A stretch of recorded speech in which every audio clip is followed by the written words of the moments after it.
Hello and welcome to this morning's devotion. Our key scripture is found in 1 Corinthians 13:13. I'll be reading from the New Living Translation. And it says this: 3 things will last forever: faith, hope, and love. And the greatest of these is love.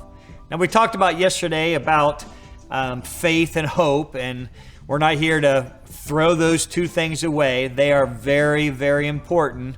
But Paul is being very clear. Out of the 3 of these, the greatest is love. So I want to back up to the very first scripture in 1 Corinthians 13. And this is what Paul said: "Though I speak with the tongues of men and angels, and have not charity or love, I've become as sounding brass or a tinkling cymbal." So what Paul is saying here, he says, I can be this spiritual guru, right? I can be the one that speak in tongues all day long. I could be this great spiritual guy. But if I don't have love, he's just a sounding brass and a tinkling cymbal. He's saying, you're just making noise. So let's break that down. So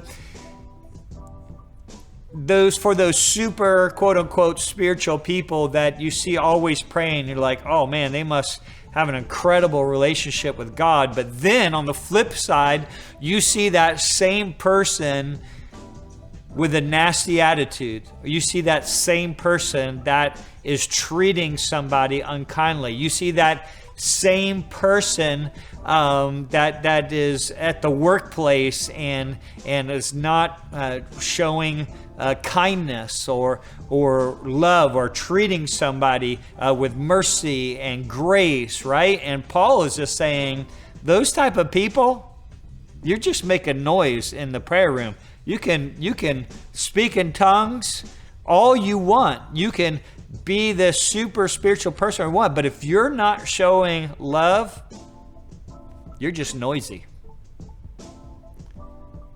So let's, again, just like Paul saying faith and hope, we're not throwing that out the door. Well, we're not throwing out the door of praying and speaking in tongues and having a prayer language. We're not throwing that out the door. What Paul's saying is that greater than that is how you're loving one another.